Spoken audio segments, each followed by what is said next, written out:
यहाँ से आगे आलोचना नाम का जो प्रायश्चित है उसके विषय में वर्णन चल रहे थे। उसी के विषय में यहाँ पर कहते हैं आलोचना या भेदम अधिकृत्य भगवती आराधना ग्रंथे प्रोक्तम। आलोचना के विषय में भेदों को लेकर के भगवती आराधना में इस प्रकार से कहा है। गाथा नंबर 535 से लेकर के 537 तक 3 गाथाओं में उसके भेदों का वर्णन इस प्रकार से किया है। आलोयणा उद्विहा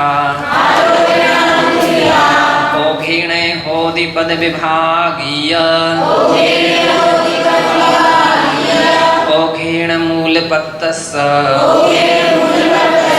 वै विभागीय इदेरस्य।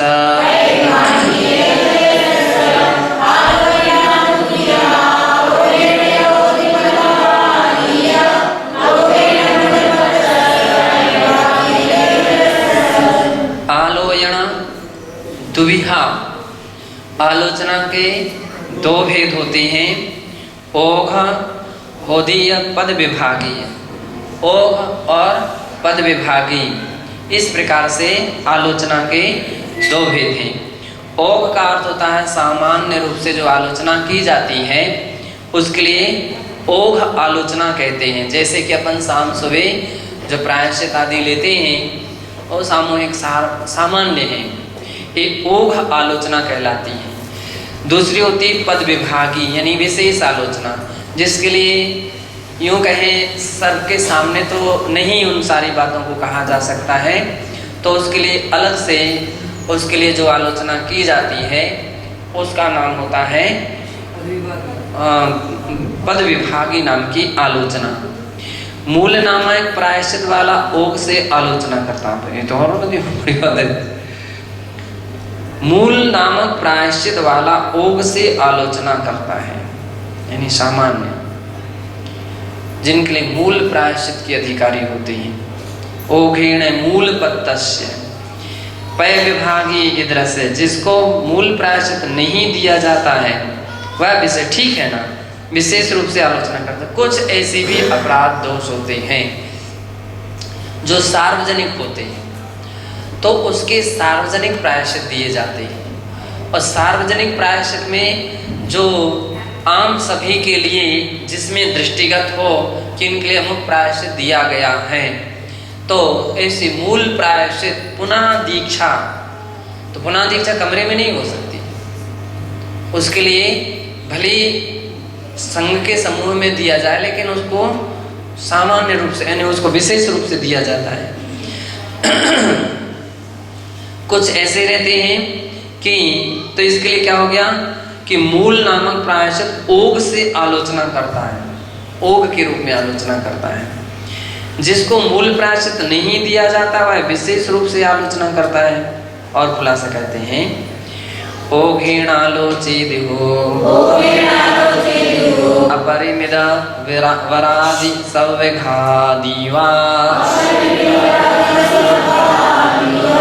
अज्जोपाये इच्छं सामर्ण्यमहं कुतुच्छोति।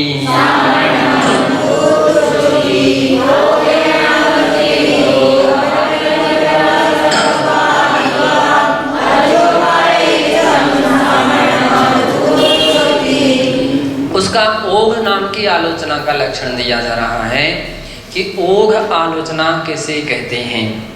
तो बतला रहे जिसने अपरिमित अपराध किए हैं। अपरिमित अनावश्यक कितने सारे ऐसे भी लोग रहते हैं, दोष पर दोष, कोई आलोचना कर रहा है नहीं कर रहा है, कभी किया कभी नहीं किया, इच्छा हुई तो किया और जो प्रायश्चित दिया गया उसका पालन किया नहीं किया। ऐसे अपरिमित दोष जिनसे होते रहते हैं। और या सभी दोष हो गए, अपरिमित दोष हुए या सभी व्रतों का सभी गुणों का विनाश हो गया है। श्रद्धा वगैरह भी सम्यक्त्व आदि का भी विनाश हो जाता है, श्रद्धा भी समाप्त हो गई। तो व्रतों का घात किया है वह सामान्य से इस तरह आलोचना करता है कि अज्जो पाए इच्छम सामर्णम महु खुतुच्छोति। मैं आज से मुनि दीक्षा लेना चाहता हूँ, मैं रत्नात्रय से तुच्छ हूँ। यह सामान्य आलोचना का स्वरूप है। अंतर में तो प्रायश्चित के विषय में सारे विस्तार से गुरु को कह देता है, लेकिन जब सामूहिक रूप में बैठता है तो वह इतनी ही सामान्य रूप से बात करता है कि मैं पुनः दीक्षा लेना चाहता हूँ, रत्नात्रय में मैं तुच्छ हूँ। तुच्छ हूँ यानी छोटा हूँ। छोटा हूँ इसका मतलब हो गया कि अब फिर से दीक्षा लेगा। अब मान लो उसकी कितने दिन की वो दीक्षा होगी, उस दीक्षा लेगा तो सारे दीक्षितों में से उसका नंबर लास्ट में आ जाएगा, उसकी गिनती फिर से प्रारंभ हो जाएगी, उतने दिन की उसकी दीक्षा सिद्ध हो जाएगी। तो ऐसे ही ओघ नाम का आलोचना होती है। दूसरी पवज्जादि सवम कमेण जम जथ जीर्ण भावेण पडिसेविदं तहा तम आलोचितां तद विभागी।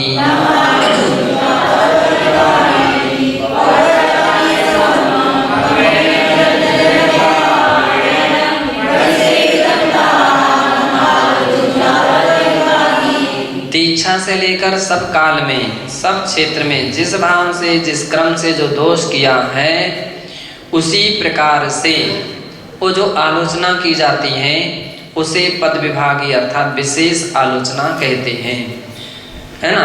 तो क्या होता ना कि किस भाव से दोष हुए। अब देखिए दोष दो प्रकार के होते हैं।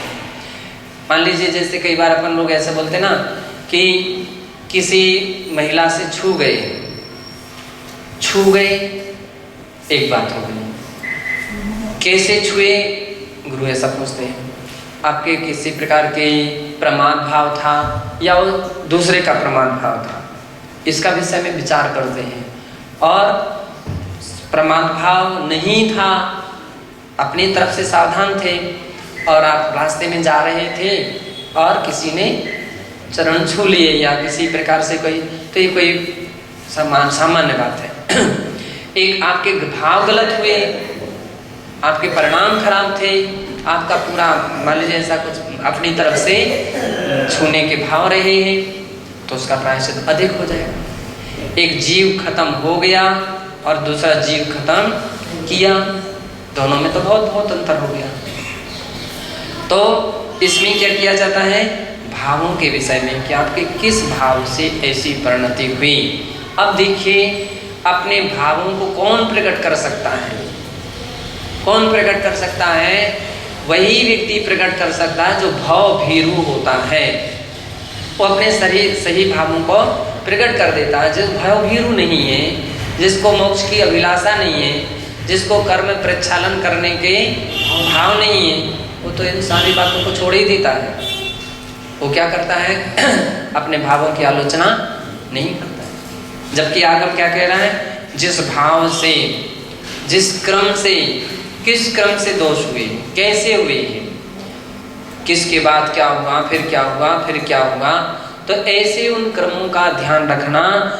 क्रम से, इस क्रम से हमसे अमुक अमुक दोष हुए हैं। अक्रम को आलोचना करते, आधी बात सुना दी, आधी छोड़ दी, आधी पहले की लास्ट में सुना दी, लास्ट की पहले में सुना दी, नहीं, क्रम से आप बतलाइए। तो ये जिस भाव से और जिस क्रम से, दो बातें यहाँ पर दे दी हैं। कमेण जम जथ ते जीर्ण भावेण, क्रम से जिस भाव से, पड़ी सी विदम जो दोष हुआ है, तहाँ तम आलोचिता पद विभागी, उसका उस प्रकार से आलोचना करना, ये क्या है, पद विभागी है। कुछ लोग अपने तरफ से ही सोच लेते हैं, अब हम उनका नाम बतला देंगे तो हमको वो व्यक्ति हमसे टूट जाएंगे, उनको भी प्रायश्चित मिलेगा, उनको भी दंड मिलेगा, तो हम उनकी बात बतलाएं कि नहीं बतलाएं, उनका नाम बतलाएं कि नहीं बतलाएं। वो बीच में ही अपने क्या कर लेता है, दोषों में और दोष खड़ा कर लेता है। तो उसका निर्दोष रूपेण आलोचना नहीं मानी जाएगी। आलोचना का पूर्ण रूपेण किस प्रकार से आपके लिए दोष हुए, तो क्रम तो पूरा ध्यान में रखना पड़ेगा, पूरा क्रम आलोचना करना पड़ेगा। हो सकता है दूसरा व्यक्ति भी उसकी लपेट में आ रहा है तो उसको भी सावधान किया जाता है और अपने लिए व्यवस्था बन जाती है ना। अपनी वैसी फिर इस प्रकार की सुविधा बन जाएगी और ऐसे दोषों से आप बच सकते हैं। जो ऐसा कभी प्रयास नहीं करते हैं तो फिर आज तो आपने आलोचना कर ली, लेकिन जिनके कारणों से दोष हुए हैं अगर उस पर आपने ब्रेक नहीं लगाया तो फिर तो परिणाम ये निकलेगा कि वैसे के वैसे अपराध फिर शुरू हो जाएंगे। तो इसलिए उसके लिए पूरी आलोचना करनी पड़ती है कि हमारे इनके कारण से ऐसे दोष हुए हैं, तो दोनों तरफ से सावधानता रखी जाती है। तो आचार्य महाराज कह रहे हैं कि इस प्रकार से तहा तम आलोचिंता पद विभागी उसका उसी प्रकार से जो आलोचना करना है, इसका नाम क्या है, पद विभागी नाम की आलोचना है। अथवा मूलाचारे चे समुपदिष्टम, मूलाचार की 621वीं गाथा में कहा है आलोयणम दिवसीयम हृदय इरिया पदम च बोधवम पक्षीय चातुर्मासीय संवत्सरमुत्तमट्ठं च।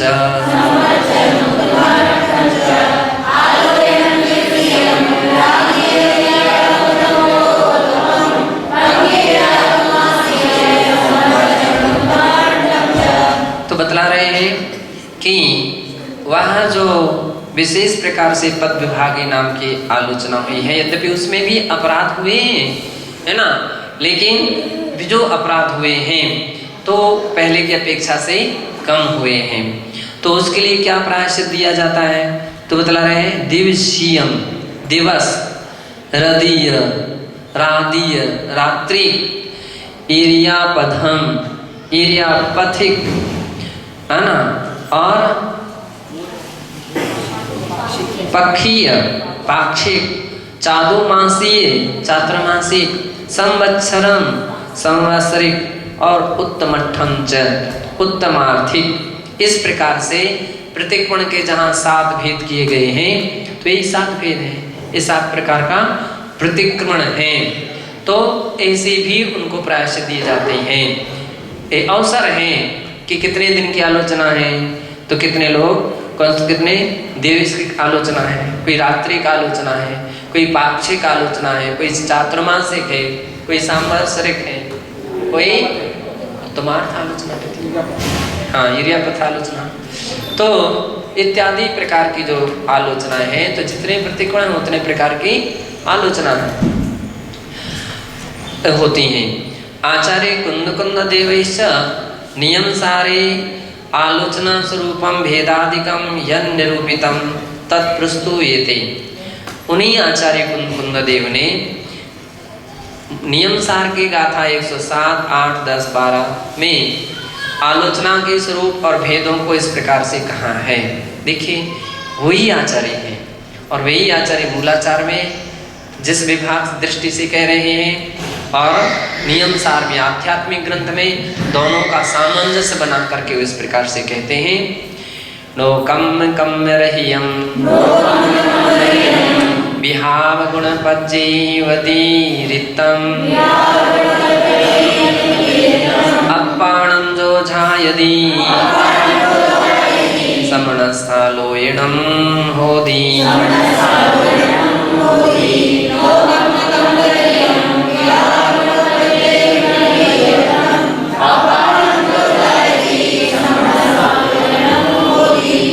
जो कर्म व नौकर्म से रहित तथा विभाव गुण पर्यायों से भिन्न आत्मा का ध्यान करता है उस साधु की आलोचना होती है। शुद्ध तरीका है, आध्यात्मिक दृष्टि में इतना ही संक्षेप में है। अपनी आत्मा में लीन हो जाइए, लीन रहिए, कोई दोष ही नहीं होगा तो कोई आलोचना करने की कोई आवश्यकता ही नहीं होगी।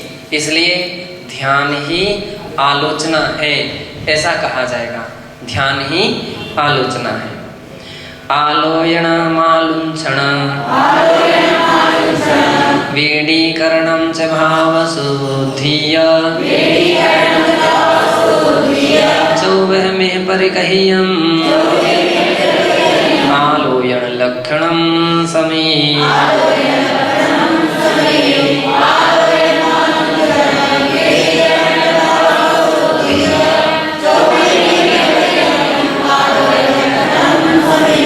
आलोचन, आलुंछन, अविकृतिकरण, भाव शुद्धि। इस तरह आगम में आलोचना का लक्षण 4 प्रकार से कहा गया है। 4 प्रकार। तो आलोचना तो समझ में सभी को आई गई। अब आलुंछन है, क्या शब्द आया है? आलुंछन किसे कहते हैं, जो बतलाते हैं। कम महीरल मूल छेद समर्थो सकीय परिणामो साहीणो संभावो आलुंछन विधि समोदिष्ठम्।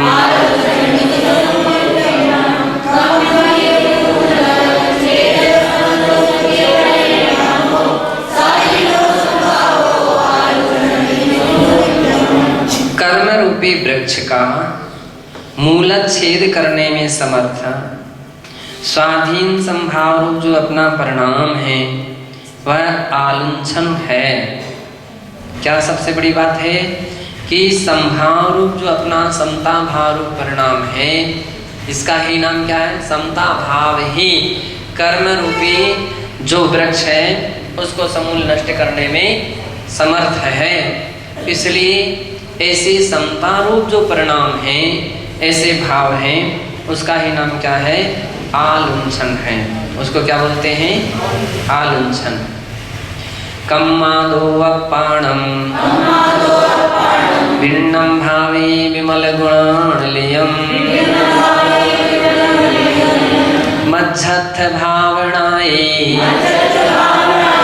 वेडीकरणं तिविर्णेयम्।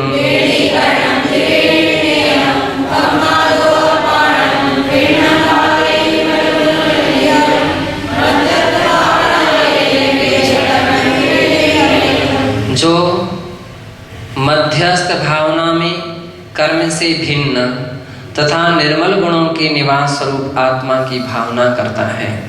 कम्मादो अपाणम भिन्नम, आत्मा का कर्म से भिन्न रूप में जो कि आत्मा विमल गुण निलयम, निर्मल गुणों का निलय है, ऐसी जो भावना भाता है, यानी आत्मा के स्वरूप का जो ध्यान करता है। मज्जथ भावनाए बीडीकरणंति विंडीयम, उसके लिए क्या बतला रहे हैं कि उसकी यह भावना अविकृतिकरण है और उसको ही मध्यस्थ भावना, ऐसी जो मध्यस्थ भावना है उसका नाम क्या है? अविकृतिकरण। मध्यस्थ भावना में कर्म से भिन्न निर्मल गुणों के निवास स्वरूप आत्मा की भावना भाई जाती है। यानी राग भी नहीं और द्वेष भी नहीं, दोनों में जो मध्यस्थ भाव होता है। और ऐसे मध्यस्थ भावों के साथ यानी राग द्वेष को छोड़ करके जो आत्मा के गुणों का स्वरूप का चिंतन किया जाता है, उसकी भावना भाई जाती है, ध्यान किया जाता है, उसका नाम है अविकृतिकरण। मदमाण माय लोहा विवज्य भावो दुभाव शुद्धिति परिकह्यं भवाणं लोया लोयपदरीसिहिं।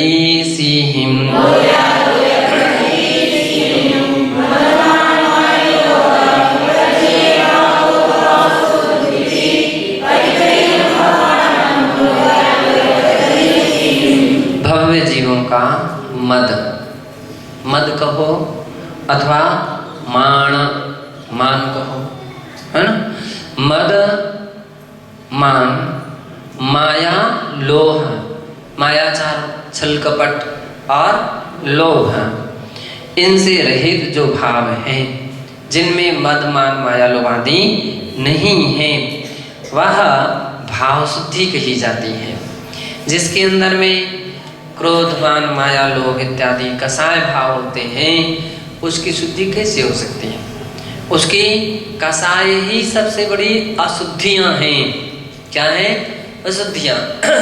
एक जगह कहा गया साधुनाम कोप चांडाला। चांडाल क्या चीज है? छू गए। आज के समय में तो बिल्कुल छुआछूत का विकल्प ही नहीं है। तुम देखते रहते हैं चमार में, तो कोई भी निकलते रहे, कोई किसी से भी छूते रहे,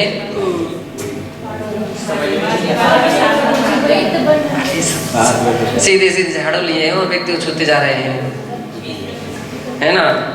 तो जबकि इसके अपने यहाँ की मर्यादा है कि इस प्रकार से मर्यादा तो रखी जाती है।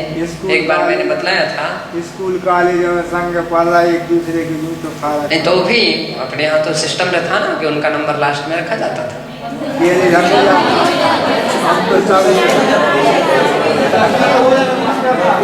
पता नहीं है। अरे हम अपने समय की बात बता रहे हैं कि एक क्लास में तो रहते थे, लेकिन लास्ट की जो लाइन रहती थी गाँव देहात में तो अभी भी अगर वो देवी के नाम चप्पल बाहर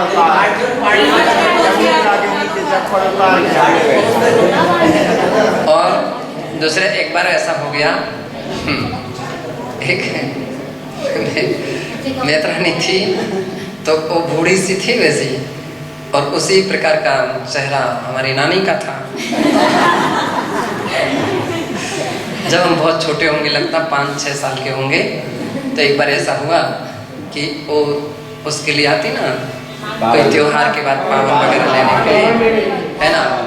तो आए तो दरवाजे के बाहर मतलब दरवाजे के पास बैठ जाती है अपना टोकनी मुकनी, यानी नाश्ता खाने पीने के लिए अच्छे से वो लेकर के बैठ गई।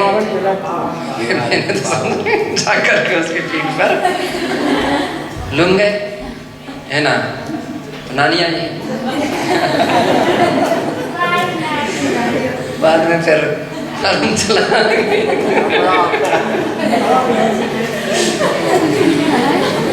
फिर नहवाया वगैरह, है ना?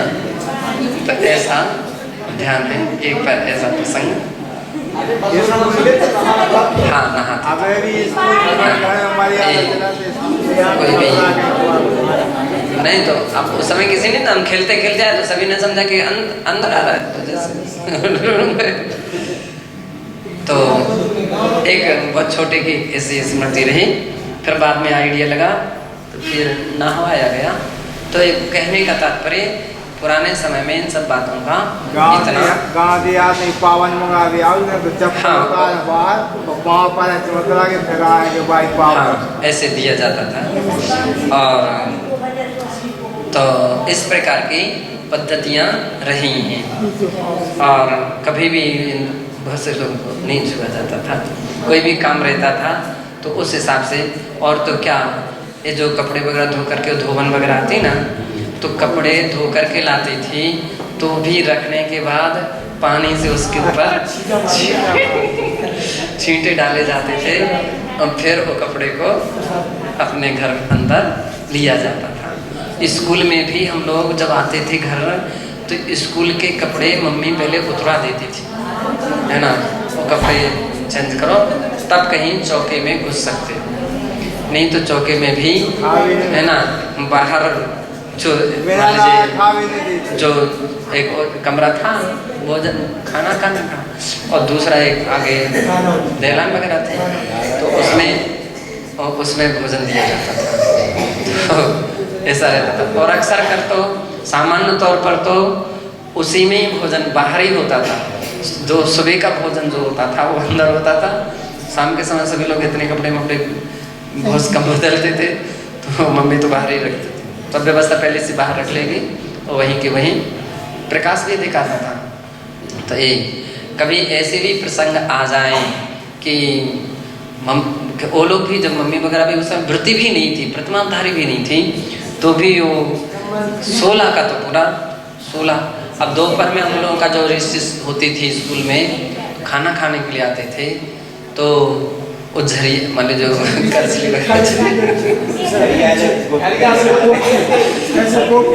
रोटी जो है ना उसके द्वारा सीधी जाती। तो उस समय तो कुछ समझते नहीं थे, ठीक है जैसा है ना। तो कहने का अर्थ है कि इस प्रकार से चांडाल कोई छू जाए तो लोग छू छू करते, अरे छू गया छू गया छू गया, स्नान करो, कपड़े बदलो, फिर ये करो वो करो। लेकिन सबसे बड़ा चांडाल कौन है, इसके विषय में तो व्यक्ति कभी सोचता ही नहीं है। सबसे बड़ा चांडाल कौन है? साधु नाम कोप चांडाला। क्रोध जो है वो चांडाल है। क्रोध, और क्रोध अकेला नहीं, क्रोध के साथ मान है, मान भी चंडाल है। मायाचारी ये भी चंडाल है। लोभ ये भी चंडाल है। कि जिसकी आत्मा के लिए जिस प्रकार की कसायों ने छू लिया है वो चांडाल कहलाता है। तो आचार्य महाराज ने कहा कि इसलिए मद मान माया लोभ से रहित जो भाव है वो निर्मल शुद्ध भाव है।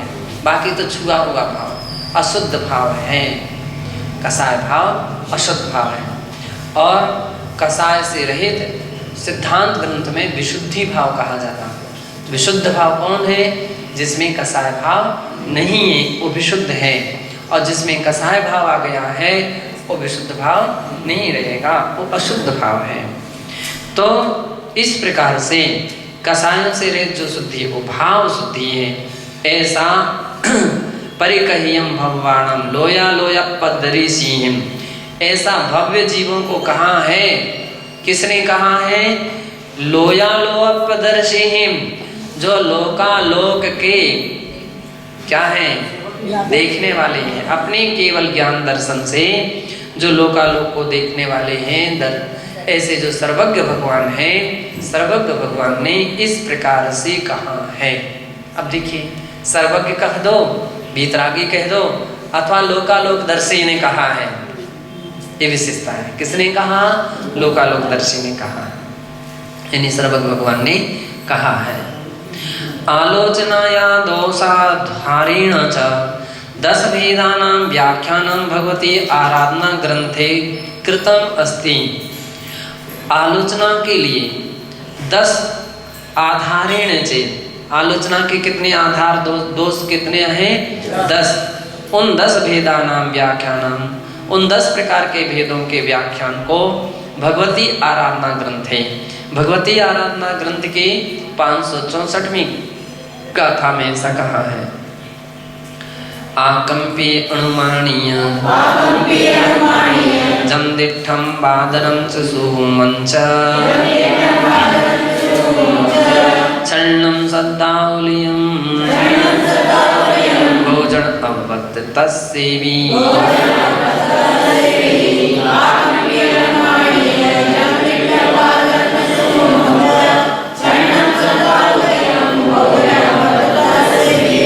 आकंपीय पहला दोष क्या है? आकंपीय। आकंपी का स्वयं गुरु कृपा प्राप्त करके आलोचना, यानी गुरु को प्रसन्न करना। लोभ लालच कोई सामग्री, महाराज कुछ लोग आलोचना करने के पहले बहुत प्रशंसा कर लेंगे, खुश कर लेंगे, ये सामग्री दे दो, सामग्री भेंट कर दो, और ताकि महाराज खुश हो जाए तो प्रायश्चित हम दो।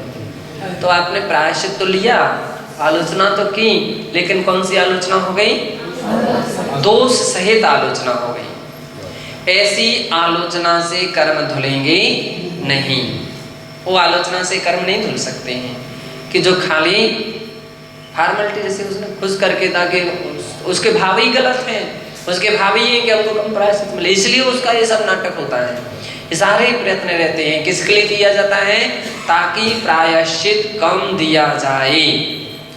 तो ये नाम का आकंपित नाम का दोष है। ऐसी भावना यदि जिसके मन में आ जाती हैं, ऐसे भाव जिसके मन में आ जाते हैं, और ऐसे भावना के उपरांत जो भी काम किए जाते हैं वो सब आकंपित दोष से दूषित आलोचना है। और दूसरी क्या है? अनुमानीय, अनुमानित, उपाय से गुरु का अभिप्राय जानकर आलोचना करना। किसी अभिप्राय से दोष पूछ लिया। बहुत सारे लोग आते हैं, महाराज श्री यदि कदाचित ऐसी गलती हो जाए तो क्या प्रायश्चित होना चाहिए, ऐसी गलती हो जाए तो क्या दोष प्रायश्चित होना चाहिए।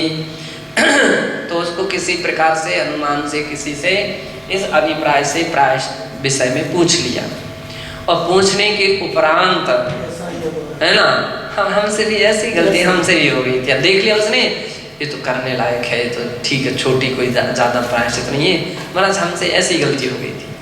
अब छोटी हो या बड़ी हो, कैसी भी हो, पहले उसने छल से पूछ लिया, मुझसे भी ऐसी गलती हुई थी। तो ऐसी जो प्रायश्चित लेना है क्या है, ये अनुमानित नाम का दोष है। अब देखिए उसने पूरे के पूरे, हो सकता है महाराज ने कह दिया कि उपवास करना चाहिए ऐसी गलती का, ठीक है, हमसे भी ऐसी गलती होगी, मैं भी एक उपवास कर लूँगा, तो ये दोष हो गया। जबकि सही ये है, आलोचना के तो कोई, यानी इस प्रकार के दोषों के विषय में कोई भरोसा नहीं है, उसे ही दोष का क्या प्रायश्चित दिया जा सके, छोटा भी हो सकता है, बड़ा भी हो सकता है। तो यदि बात खुल जाए तो कई गुनी मात्रा में हो जाएगा वो प्रायश्चित। तो आप ऐसा छल कपट क्यों कर रहे हो। आलोचना में भी जो आलोचना दूसरे कर्मों को धोने के लिए की जाती है, उस मान लीजिए कपड़ा धोने के लिए पानी की आवश्यकता पड़ती है, शुद्ध स्वच्छ पानी की, और कहीं पानी ही अस्वच्छ हो तो कपड़ा कैसे हो, कीचड़ हो कहीं, तो कपड़ा धुलेगा कि और गंदा हो जाएगा, गंदा हो जाएगा। तो ऐसे कभी प्रयास नहीं करना चाहिए। तीसरा है जम दिठम, जिसके लिए दूसरे ने देख लिया है, दूसरों की दृष्टि में आ गया है, ऐसे भी लोग रहते हैं। देखो संसार में कैसे कैसे परिणति के भांति भांति के लोग होते हैं, उनकी परिणाम, उनकी परिणतियाँ बिल्कुल अलग अलग किस्म की रहती हैं। देख लिया किसी ने तो आलोचना करने आ गए, और नहीं देखा तो उस बात को छिपा दिया, ऐसे लोग रहते हैं। तो ऐसा कोई कर रहा, उसका नाम है दृष्ट नाम का दोष। कौन सा दोष हो गया, दृष्ट नाम का दोष। जिसने किसी ने देखा है उसकी आलोचना करना, और नहीं देखा तो उसकी आलोचना नहीं किया, दृष्ट दोष है। दूसरे ने जो देखा उसकी आलोचना करना दृष्ट दोष है। आगे है बादरम, बादर नाम का दोष। स्थूल स्थूल बातों की तो आलोचना कर लेता, हमसे ऐसी गलती हो गई थी महाराज, हमसे ऐसी हो गई थी, हमसे ऐसी गलती हो गई थी, बड़ी बड़ी बातें बतला देता। अब ये छोटी मोटी बातें छोड़ो, है ना। कुछ लोग ऐसे भी सलाहकार होते हैं जो आप डूबे पाओ नहीं ले, दूसरों कहाँ तुम छोटी छोटी सी बातें करते हो, कहाँ छोटी छोटी सी बातों को आलोचना करना, इन छोटी छोटी बातों की, इन छोटी छोटी बातों की, इनकी भी आलोचना की जाती है। दूसरों को भी दिग्भ्रमित कराने वाले, जिन्होंने शास्त्रों का अच्छी तरह से अभ्यास नहीं किया है, अथवा अभ्यास किया लेकिन श्रद्धा नहीं है जिनकी सही, तो वो लोग इस प्रकार की बातें करने लगते हैं, है ना। बड़े बड़े पुराने दीक्षित हो जाते हैं, और पुराने दीक्षित होकर के भी कभी कभी ऐसे भी लोग मिलते हैं कि जिससे पता लग जाता है कि तुम्हारा ज्ञान कितना तल स्पर्शी है, अथवा तुम्हारा श्रद्धान कितना तल स्पर्शी है। दुनिया को भटकाने वाले छोटी छोटी बात, ये भी कोई बात कहने की है, मतलब इस प्रकार से उसको कर देंगे कि सीधा साधा भोला भाला व्यक्ति तो लपेट में आ जाता है। लेकिन कोई समझदार है तो उसको भी ठिकाने लगा देता है, क्यों भाई, यही आपने इतने दिन में सीखा, इतना ही पढ़ा है, यही अभ्यास किया, यही अध्ययन किया, इतने दिन तक तुमने यही सीखा, उस तुमसे अच्छे हम हैं। हमारी श्रद्धा आगम के प्रति मजबूत है, हम खाली दिखावे के लिए दीक्षा नहीं ले रहे, कर्मों को धोना है, कर्मों का प्रक्षालन करना, दोष चाहे छोटे हों चाहे बड़े हों, मैं तो अपने दोषों की आलोचना करूँगा ही, ऐसी भावना रखते। तो जो नहीं करते ऐसा, बादर दोषों की आलोचना क्या करते कर लेते हैं, बाकी छोटे दोषों को छिपा लेते हैं। वो कहलाता है बादर दोष। और अगले क्या है, सुहमंच, सूक्ष्म दोष। सूक्ष्म दोष क्या होता है, छोटी छोटी बातों की तो आलोचना कर रहा है व्यक्ति। महाराज श्री मुझसे वो एक चींटी जो थी वो घायल हो गई थी, चींटी घायल हो गई थी, उसका तुम प्रायश्चित ले रहे हो। और चींटी मर गई थी, उसके विषय प्रायश्चित नहीं ले। चींटी घायल हो गई थी, मुझसे ऐसा शब्द निकल गया था और तुम सीधी सीधी झूठ बोलते रहे, उसके विषय में कुछ नहीं है ना। छल कपट करते रहे, गलती हुई, प्रमाद करते रहे, उसका दोष उसके विषय में कुछ नहीं। छोटी छोटी सी बातों की आलोचना कर लेता है ताकि हर व्यक्ति बड़ा खुश हो, अरे यार कैसे अच्छे व्यक्ति हैं, कितनी छोटी छोटी बातों की आलोचना करते हैं, कितने सावधान रहते हैं। तो नहीं, ऐसा नहीं करना चाहिए। दोष चाहे छोटे हों चाहे बड़े हों, सभी अग्नि के तुल्य माने गए। कैसे हैं, अग्नि, अग्नि की चाहे वो छोटी चिंगारी हो चाहे बहुत बड़ा अंगारा हो, वो सभी में दाहक शक्ति रहती है। कई बार छोटी सी चिंगारी भी यदि कोई रुई के ढेर में पड़ जाए तो सारे रुई को भी ध्वस्त कर देती है। जितने भी अपराध होते हैं वे सब प्रारंभता में छोटे से ही प्रारंभ होते हैं। कैसे होते हैं, सारे अपराध छोटे से ही प्रारंभ होते हैं और धीरे धीरे फिर वो बढ़ते बढ़ते चले जाते हैं। लेकिन जिसने छोटे में ही ब्रेक लगा दिया है, कंट्रोल कर दिया, तो उससे कभी बड़े अपराध नहीं हो सकते। तो ये सूक्ष्म दोष है। छन्न, कोई देख ना पाए ऐसी आलोचना करना छन्न दोष है।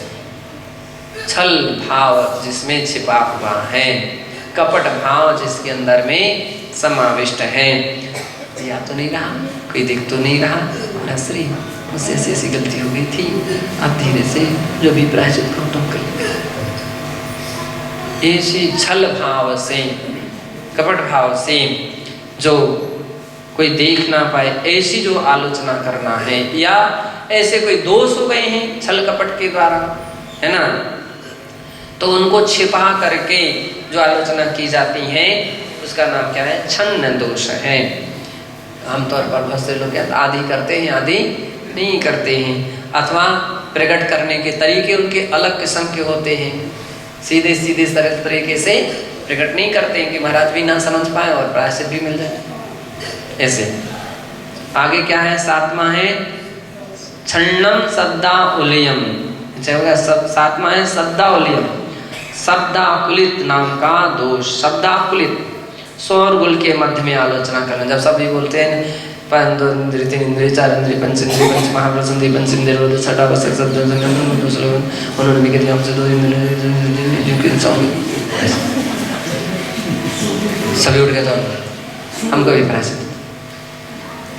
अब वो क्या सोच रहे कि हमने तो सब बातें कह दी हैं, लेकिन आपने कही तो सही, क्या महाराज ने सुनी क्या? महाराज का उपयोग कहीं दूसरी दिशा में है, कोई बात कर रहे हैं, किसी से कोई काम कर रहे हैं, कोई उपयोग ही दूसरी दिशा में है, या कहीं बहुत शोरगुल हो रहा है, आवाज़ हो रही है, समझ में ही नहीं आ रहा है। कुछ लोग कभी बात करते हैं प्रायश्चित, आप देखना इतने धीमे धीमे से करेंगे कुछ पता ही नहीं पड़ेगा क्या कहा क्या नहीं कहा। तो जितना सुन लिया महाराज ने उतना प्रायश्चित दे दिया। महाराज तो निर्दोष हो जाएंगे, जितना सुनाई पड़ा उतना दे दिया, लेकिन तुम्हारे दोष, तुम्हारे उस दो कर्मों को धुलने में सक्षम नहीं हो सकेंगे।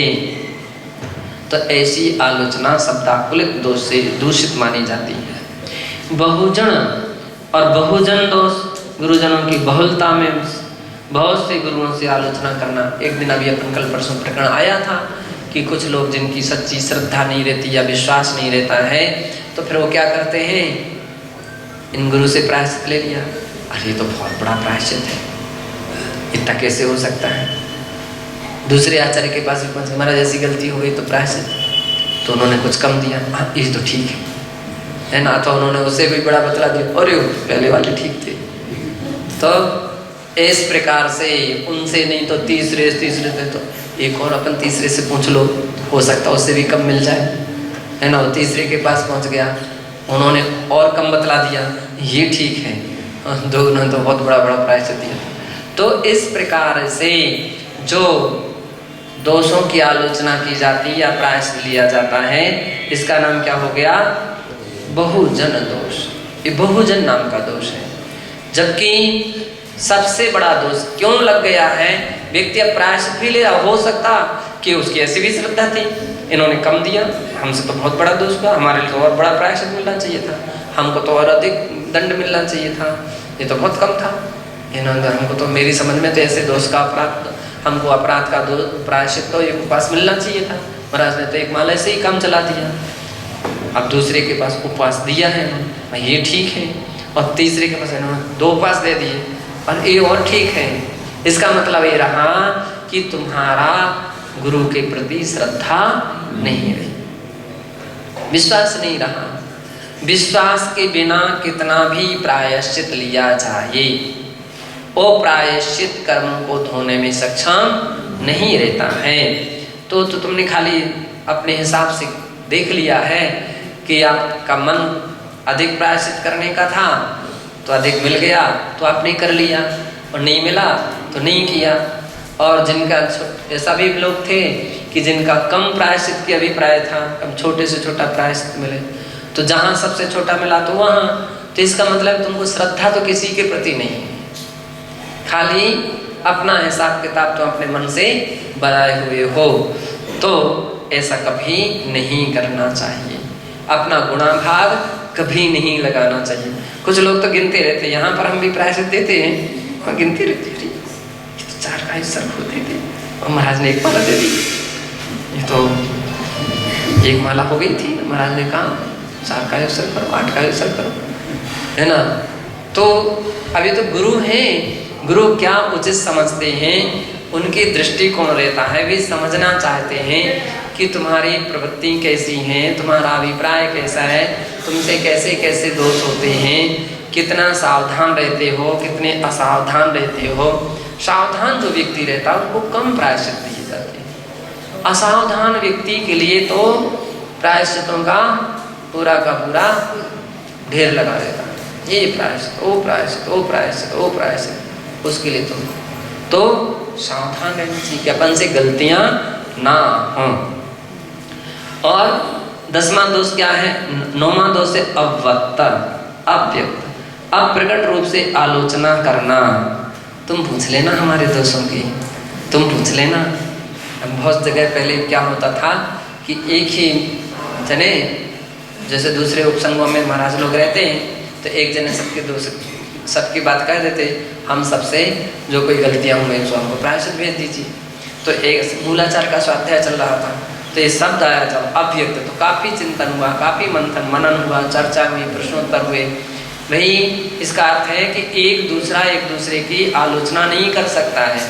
कोई चाहे कि आप हमारी आलोचना कर लेना या तो हमारी कर लेना, तो नहीं, व्यक्ति के लिए अपनी आलोचना स्वयं करना होगी। पत्र आदि प्रायश्चित आदि के अपने अपने स्वयं भेजना होंगे। तब से हमारे संघ के नियम बन गए कि जिनके पत्र आएंगे उनको प्रायश्चित दिया जाएगा, जिसका पत्र आदि नहीं आएगा उसका प्रायश्चित नहीं दिया जाएगा। अब उसमें 2 तरीके, कुछ ऐसे हैं जो लिखने में सक्षम हैं, कुछ ऐसे हैं जो लिखने में सक्षम नहीं। विश्व हित सागर जी ध्यान से सुनिए, हाँ, तो कुछ ऐसे हैं जो लिखने में सक्षम नहीं रहते हैं। तो लिखने में सक्षम नहीं तो दूसरे से लिखाएं कि हमसे क्या क्या गलतियां हुई हैं और उस हिसाब से पूरी अपनी बात करें। ये हो सकता है। स्कूल में 2 सिस्टम रहते हैं ना, कि परीक्षा देने में एक वो व्यक्ति होते हैं जिनका स्वास्थ्य वगैरह कहीं बिगड़ जाता है, कोई ज़्यादा अस्वस्थ असमर्थ हो जाते हैं, तो उनके लिए हेल्पर एक व्यक्ति दिया जाता है। हेल्पर अपरिचित या मतलब ऐसा सहज व्यक्ति कि वो जैसा बोलता जाएगा वो वैसा का वैसा ही लिखता जाएगा, तो हेल्पर से लिखाया जाता है। तो वो अपने हिसाब से ही लिख जाएगा, उस पेपर को, कॉपी उसको राइट किया जाएगा, उसको स्वीकार किया जाएगा। तो ऐसे ही जो लिख नहीं पाते हैं तो उनके लिए दूसरा कोई फिर लिख करके देता है। जो लिख सकते हैं तब फिर उसको स्वीकार किया नहीं जा सकता है कि आपका पत्र लिख करके आता है और तुम दूसरों से लिखवा रहे हो, तो स्वीकार नहीं किया जाएगा।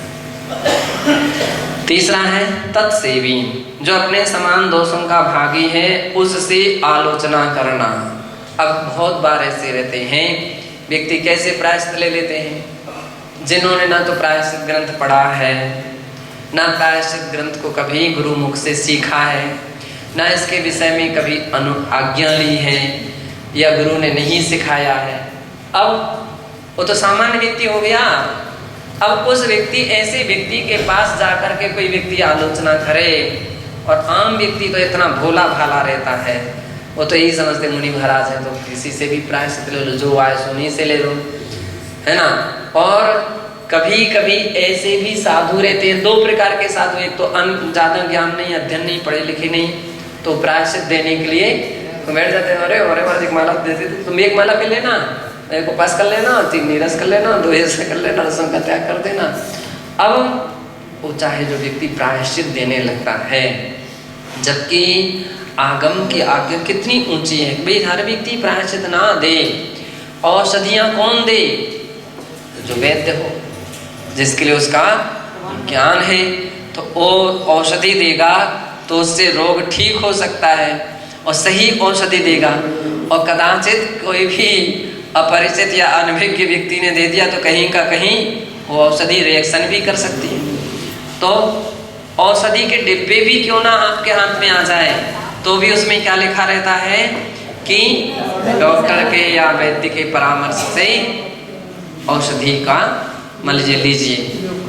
तो वो डॉक्टर, वो वैद्य उस रोगी की उम्र अथवा उसकी शक्ति, उसकी सामर्थ्य आदि, काल आदि को देख करके वो औषधि देता है, तो उसकी औषधि रोग को ठीक कर लेती है। अनभिज्ञ कोई अनाड़ी व्यक्ति दे दे तो कुछ का कुछ दे दे, और उसका हालत ही कई बार गंभीर हो जाती है।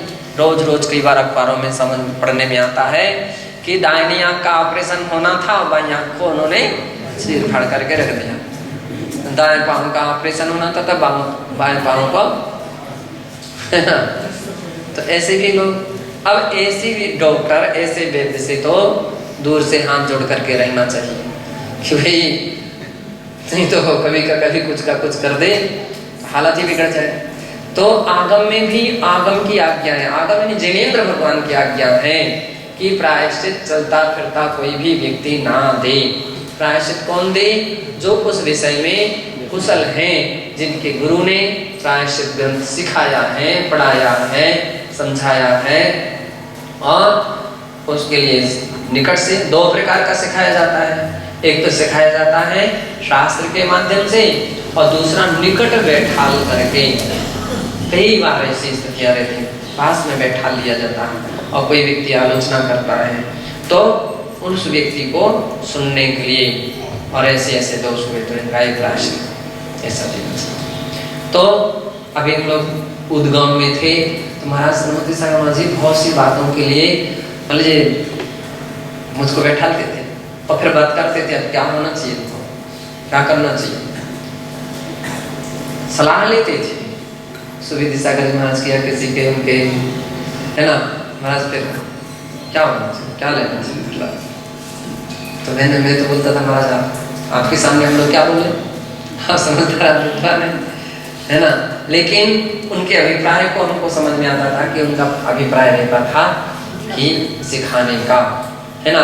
तो इसी प्रकार से कई एक ऐसे प्रसंग उद्गम में से आए कि महाराज ऐसे पॉइंटों पर हमको अलग से लास्ट में बैठा लेते, रुको थोड़ा, और रुको थोड़ा, रुक जाते थे, फिर वो पॉइंट चलता था। तो ये जिनके लिए अधिकार प्राप्त हैं उनके लिए प्रायश्चित देना चाहिए। चलते फिरते कोई भी व्यक्ति प्रायश्चित देने लगा, और आम व्यक्ति इतना भोला अनभिज्ञ रहता है, वो प्रायश्चित लेने लगते हैं, और ऐसी ऐसी अपनी कमजोरियां प्रकट कर देते। हम जा नहीं सकते हैं, हम उतनी दूर तक कैसे जाएंगे, इतना समय हमारे पास नहीं है, इतने हमारे, तो आप ही दे दो, जैसा दे दो वो सब ऐसे ही कर लेंगे, जितना दे दो उतना ही कर लेते हैं। देने वाले भी, अरे भैया लेने वाला भिज्ञ हो सकता है, लेकिन देने वाला तो समझदार होना चाहिए। क्यों तुम पाप की गठरी और बांध रहे हो, जो तुम्हारा अधिकार नहीं है, और उस काम को कर रहे हो, तो इससे तुम्हारी हालत क्या होगी, कर्म का बंध होगा कि संबर होगा, कर्म का और बंध होगा। जो अधिकार नहीं है, जो तुम्हारे लिए आज्ञा नहीं है, और ऐसे काम को तुम करने के लिए बैठोगे तो कर्म और मात्रा में बंध जाएगा। मुझे एक बात के ध्यान है, क्षमा सागर जी महाराज के प्रसंग था कहीं का, तो ऐसे कोई प्रसंग पर किसी ने उनसे प्रायश्चित की बात कही, तो उन्होंने बहुत अच्छी बात कही। उन्होंने कहा भाई, उन्होंने जिसकी दुकान है उसके पास जाओ, तुम सराफे की बात, सराफे की सामग्री तुम साग भाजी के यहाँ से लेना चाहो, सब्जी मार्केट में चले जाओ तो वहाँ कहाँ मिलेगा, सराफे में जाओ, यहाँ कुछ नहीं मिलने वाला है। अब चाहे तुम्हारा सब्जी बने चाहे ना बने, ये तुम समझो, जाना होगा तो तुमको सराफे में ही वो मिलेगी। और सराफे की दुकान पर जाओ और तुम साग भाजी की उस दुकान पर बैठ कर के उनसे पूछो, कहा भैया हमें टमाटर चाहिए, हमको अमुक सामग्री चाहिए, परमल चाहिए, तो सराफे की दुकान में बोलेगा तुमको चाहिए सुझाव, सब्जी मंडी, ये तो सराफे की दुकान है, ये कोई सब्जी मंडी नहीं है। तो इसी प्रकार से जहाँ प्रायश्चित की अधिकार हैं उनके पास जाकर के प्रायश्चित लो तो प्रायश्चित दे सकेंगे, और जिनके जो अधिकार नहीं है तुम आए तो नहीं दे सकते। बिल्कुल साफ मना कर, खूब इन्ने किन्ने करते रहे वो लोग, है ना। उन्होंने कहा कि तुम्हारा कर्म तो तुम धोना चाहते हो, लेकिन हमें क्यों मलिन कर रहे हो, हम क्यों अपने कर्म को बांधें, हमारी आत्मा क्यों मलिन हो, ये काम मैं नहीं कर सकता हूँ, अब तुम्हारी समस्या तुम समझो। नहीं दिया प्रायश्चित। सुधा सागर जी के यहाँ का भी एक बार ऐसा उदाहरण भी है कि उनके यहाँ का भी एक प्रसंग ऐसा आ गया था, तो उन्होंने कहा कि भाई मेरे पास तो मैं सिखा सकता हूँ, पढ़ा सकता हूँ, प्रवचन कर सकता हूँ, सलाह दे सकता हूँ, ये सब कुछ कर सकता हूँ। दीक्षा लेना हो, प्रायश्चित लेना हो तो आचार्य जी के पास जाइए, वे ही दीक्षा देंगे और वे ही प्रायश्चित दे सकते हैं। तो सही बात है कि चाहे जो व्यक्ति प्रायश्चित ना दे, और चाहे जो व्यक्ति चाहे जिससे प्रायश्चित कभी ना ले, कभी ना ले, और तो क्या प्रायश्चित सिर्फ में अपने दीक्षा गुरु से लिया जाता है। किससे लिया जाता है? अपने दीक्षा, जिसको अपन ने अपना गुरु बनाया है उससे प्रायश्चित लिया जाता है। और सही बात यह है कि प्रायश्चित देने के अधिकार भी उन्हीं गुरु को है, अपने शिष्यों के लिए है, अपने शिष्यों के लिए वो प्रायश्चित दे सकते हैं। हाँ, कदाचित किसी के दीक्षा गुरु की समाधि हो गई है या मतलब कोई ऐसे प्रसंग आ गए हो तो बात अलग रहती है। बाकी चाहे जो चाहे जिसको प्रायश्चित ना दे, आचार्य भी हो, प्रायश्चित का अधिकार भी हो, तो भी उसमें मर्यादा रखी गई है। तो आम व्यक्ति के लिए तो कभी प्रायश्चित ना देना चाहिए, ना लेना चाहिए। यदि ऐसा कुछ करता तो तत्सेवी कहा जाता है। जैसे वे अपराधी वैसे तुम अपराधी, जैसे तुम अपराधी वैसे वे अपराधी। वे बिना उसके काम कर रहे हैं, तुमने भी बिना काम हिसाब से आगम की आज्ञा का उल्लंघन किया, उन्होंने भी आगम का उल्लंघन किया, तो दोनों तो उसके भागीदार हो गए। जैसे दोष उन्होंने उनसे हो रहा है वैसे दोष तुम करने लगे, जैसे तुम कर रहे वैसे वे कर रहे हैं, तो दोनों में क्या अंतर रहा? वो तत्सेवी हो गए हैं। तो ऐसे दोष जो है वो कर्मों को धोने में सक्षम नहीं होता है। राजवार्तिके आलोचना या अन्य 10 दोषापि निर्दिष्टा तत्एव विस्तरेण बोधव्यः। राजवार्तिक के 9वें अध्याय के 22वें सूत्र के दूसरे वार्तिक में आलोचना के अन्य 10 दोषों का भी निर्देश किया गया है। वहीं से विस्तार पूर्वक उनका ज्ञान प्राप्त करना चाहिए। राजवार्तिक में इसका और वर्णन दिया है, तो वहाँ से अपन को इसको समझना चाहिए और अपनी चर्या को अपन कितना, वैसे अपने कर्म इतने सारे बनते रहते हैं, अपन को तो कर्मों को धोना है ना, कर्मों का प्रक्षालन करना है, तो अपन जितना बने उतना उन सारे दोषों की निर्दोष तरीके से आलोचना करके प्रायश्चित लें।